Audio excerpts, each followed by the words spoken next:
everybody, and welcome to another episode of Goblin Grenade. This is Dahmer for Zero Trading Value Productions, riding solo as usual. I have something that I need to get off my chest a little bit. Where the fuck have I been since mid-October? Well, I was planned a trip to New Jersey to visit my family for a month for Thanksgiving, and that happened. I had no access to a computer or even Arena, so I didn't even play for a month. I played one time of Magic, and that was at a draft at a local store, which was kind of fun. But other than that, I took a nice little bit of a long break, and if you ever feel the game getting to you in certain aspects, even though it wasn't for me, it's always good to take a break every now and again.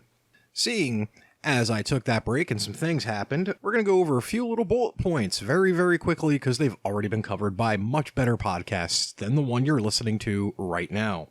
Bans in Pioneer. Yeah, they banned a bunch of cards in Pioneer. When Pioneer is still being created, it's still being a format, it's still technically the Wild Wild West, where there are no rules at the moment, and they are figuring out the format. Personally speaking, when it comes to cards that might possibly be getting banned in Pioneer, think of it this way. If this card was banned while it was in Standard, it's probably going to get banned in Pioneer.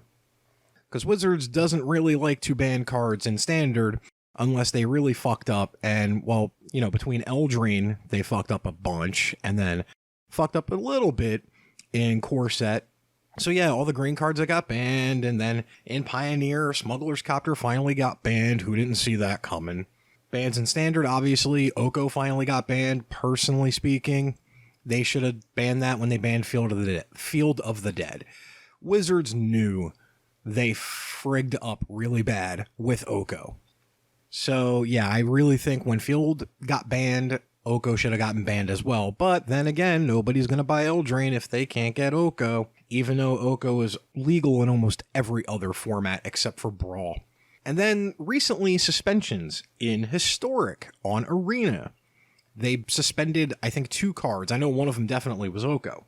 It's a different experiment they're trying to do, I guess, for the online component, where they're going to see if the card justifies being banned or it just needs some time for other cards to come to the format. So don't be surprised if the suspensions in Historic right now don't get figured out until Theros comes out, because there might be an answer or 3 for the cards that have been suspended in Historic. So that's what happened while I was on vacation. If you can call going to New Jersey vacation. Now we're going to get into the meatier part of this episode. Game Awards after party on Arena was very interesting. It spoiled, I think, about 10 cards. Most were already spoiled accidentally a couple weeks ago, if not longer than that, and some that we hadn't seen yet. But what they did was very interesting. They created an Ashiok deck from Theros, Beyond Death, and they created an Elsbeth deck featuring Elsbeth from Beyond Death.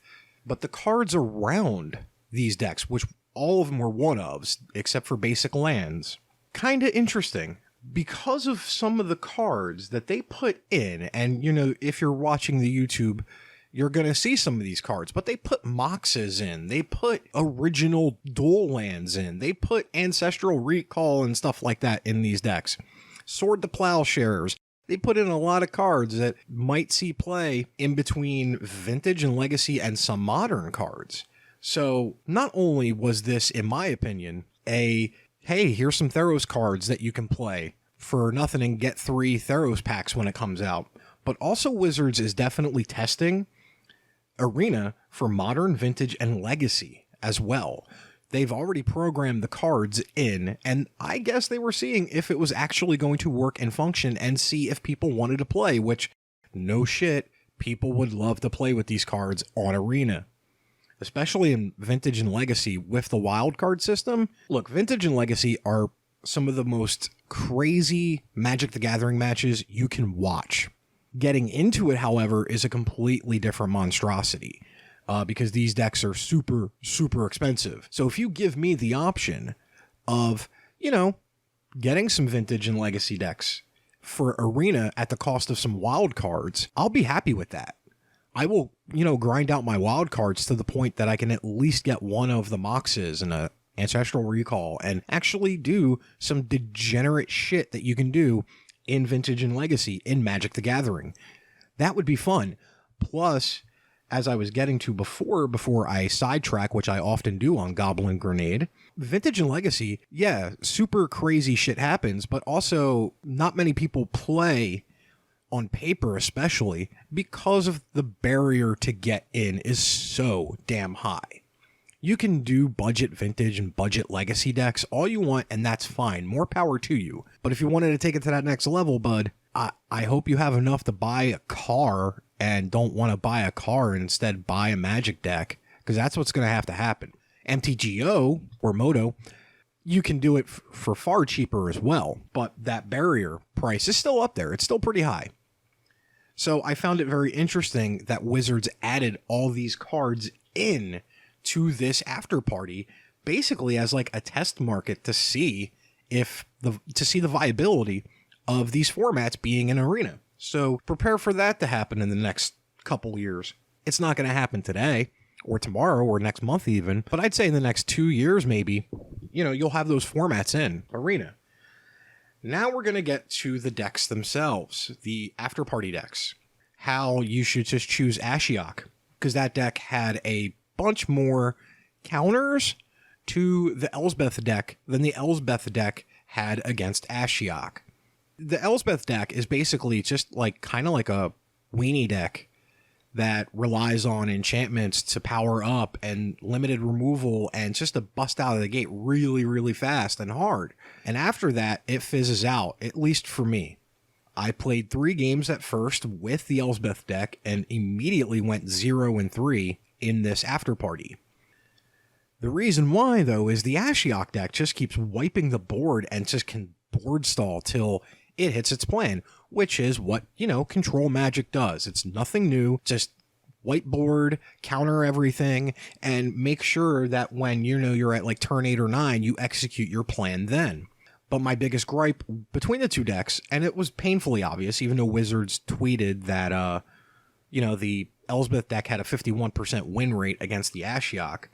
The Ashiok's counter list to the Elsbeth deck was as follows: 1 Doomblade, 1 Disfigure, a No Escape for counter spells, a Hero's Downfall for creature removal, Witch's Vent, which was a board wipe, 1 Control Magic, a Massacre Girl, which when goes off, just once again, a board wipe on a creature, an Eldest Reborn, a Meteor Golem, and a Riddlemaster Sphinx.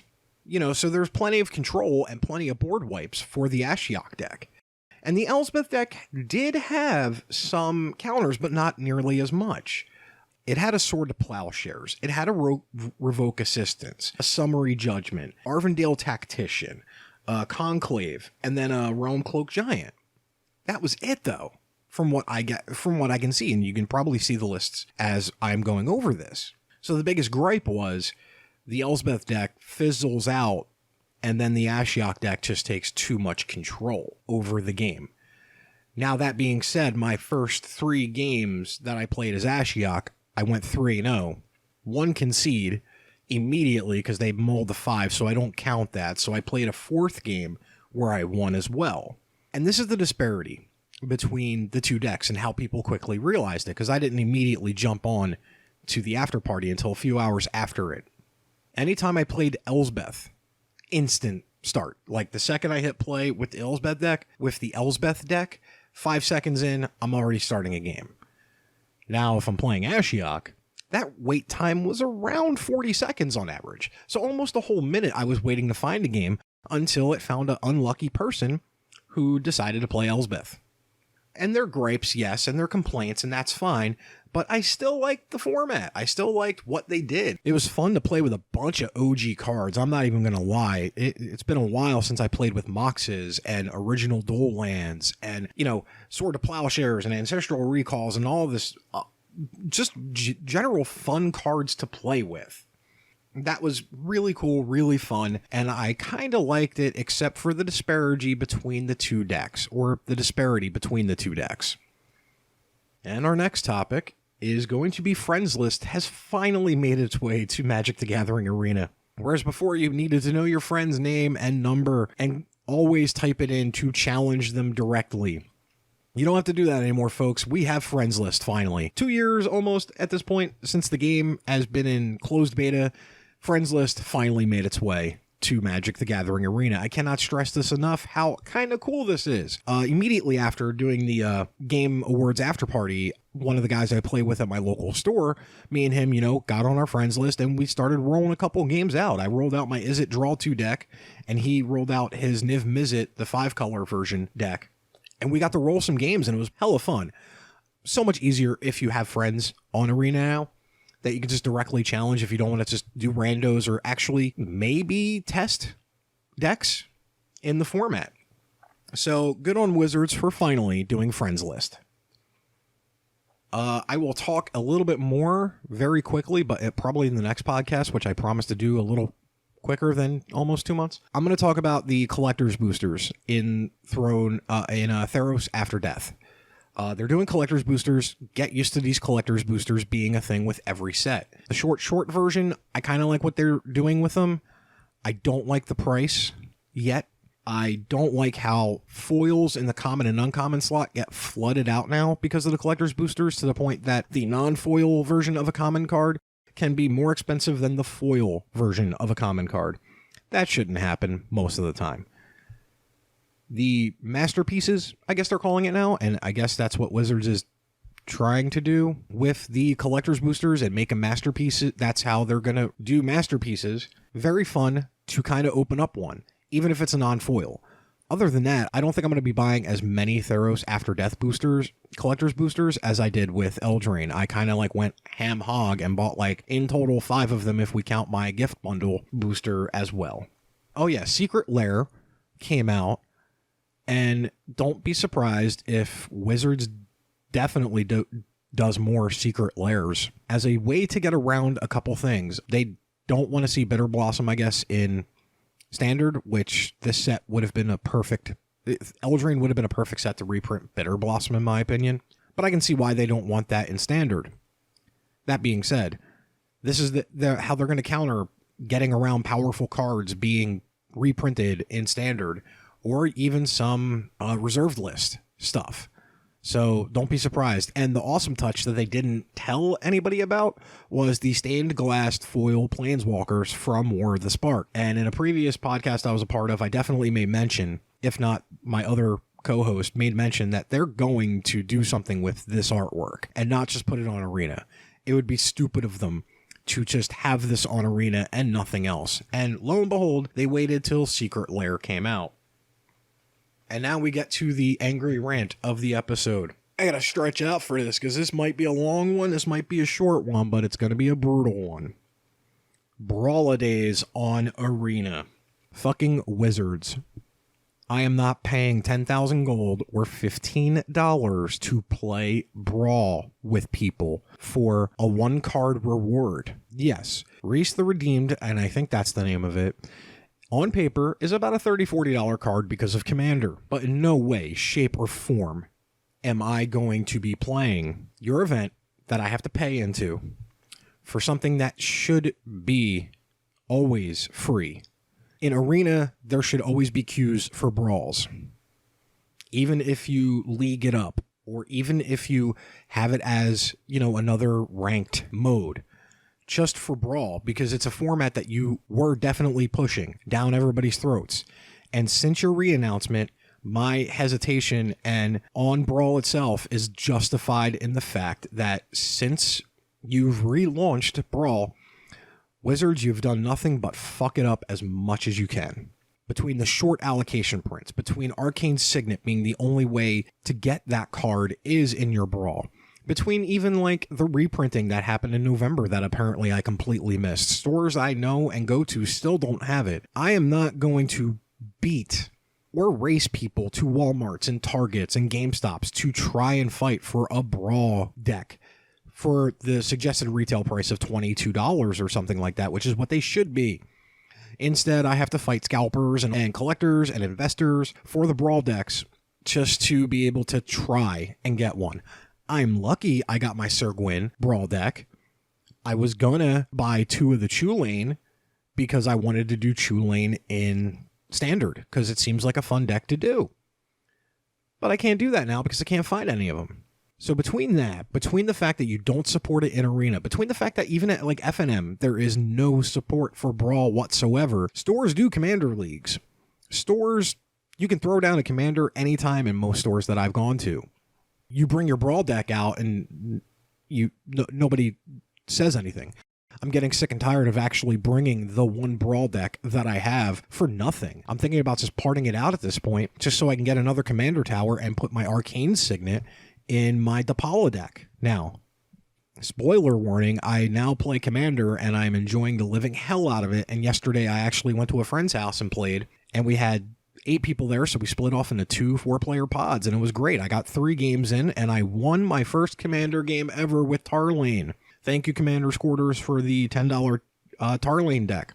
And not only did I get my first win, but I also eliminated my entire pod. I beat everybody in the pod, and that's not only my first win, but my first pod wipe, I guess you can call it, as well. But when it comes to Brawl, however, none of that happens. I even brought my Brawl deck, and the host of the party was like, yeah, no, I brought the Corvol deck just to make a Commander deck out of it. Which is fine, which is justifiable, and it's, what Brawl's supposed to be. I get the reasoning behind Brawl.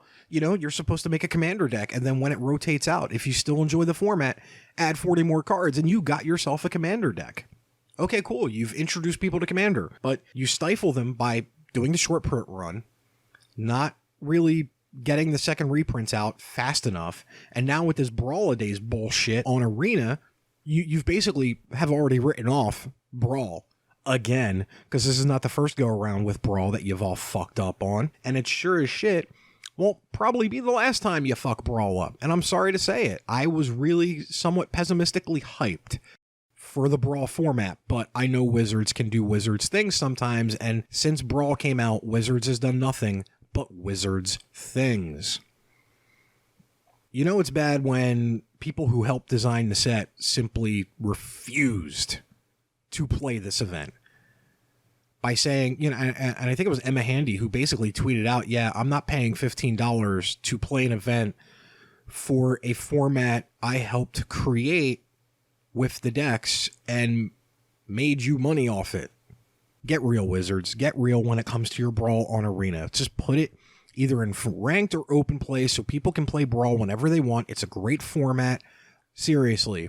No more of this Brawlidays bullshit. It's stupid, it's tiring, it's frustrating, and at this point, I'm done with Brawl. I've bought my Sir Gwyn deck, and I've not played a single Brawl game with it.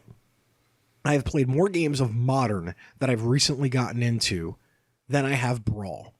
And I've played 3 Modern events on paper in Brawl, in Modern.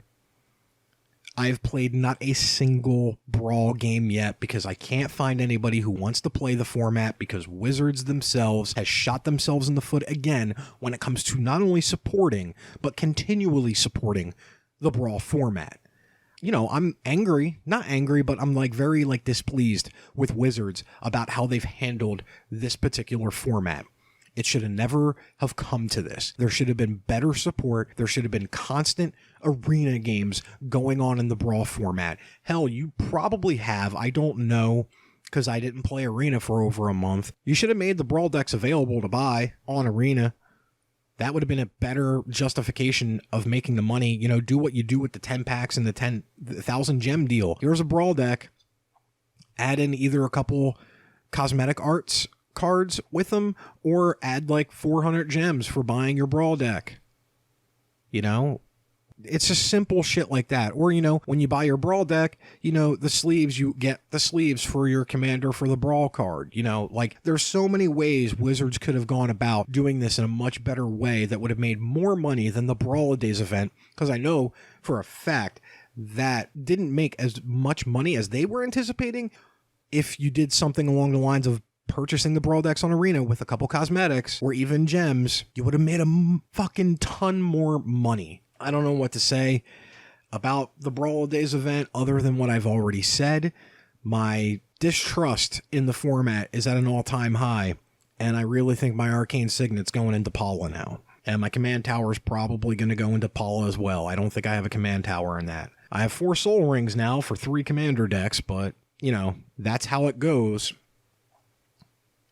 So we've talked about Brawl, we've talked about bans, we've talked about the Game Awards after party, which was probably one of the highest highs that Wizards could have done in this arena. I mean, that was a fun event. That was awesome. That was great. And then they immediately followed it up with fucking Brawlidays. But what can you do? No company's really perfect. I'm not going to sugarcoat my feelings. I'm also going to tell it like how I feel it is. And I know some of you out there don't agree with me. That is fine. Disagreement and civil conversation is fine. I might swear a little bit, but at the end of the day, we all love and play this game, especially if you're watching. And if you're not watching, or if you're watching and you don't know anything about Magic and you want me to, like, you know, do a tutorial, it's called Magic the Gathering Arena. Download it. It's a free app. It's got the best tutorial on how to play this game that I've ever seen. And fun fact, before I got into the Magic the Gathering Arena closed beta, I was writing a script on how to play Magic. It was going to be 5 episodes, and it was just going to break down the basics and, you know, get a little bit more progressive in each episode. And I thought it was fucking hilarious. It was going to be funny, fun, lighthearted. And then I got into the closed beta for Arena and played the tutorial, and I was like, there's no fucking point in me writing this script out anymore. I could try to continue to do it, but at this point, Arena is the best tutorial Magic has ever done. Trust me, I've played all their shitty tutorials in any of the formats. I don't even think Moto has a fucking tutorial, to be perfectly honest with you. But, you know, the Xbox games, the failed experiment from a couple of years ago on Xbox 2 where it was just supposed to be constantly changing. I forgot the name of it, but, you know, it was on Xbox One, I think PS4, and it was supported for like a year and then it stopped. Even that tutorial was fucking garbage, but the Arena tutorial is beautiful, to the point that I stopped writing it and caring about that script because nobody cares. So yes, that's why I've never done a tutorial, because Arena has the best tutorial in Magic the Gathering history. All right, so that's going to do it for this episode, number 3 of the Goblin Grenade podcast. I am Dahmer from Zero Trade and Value Productions, and may your top deck always be mythic.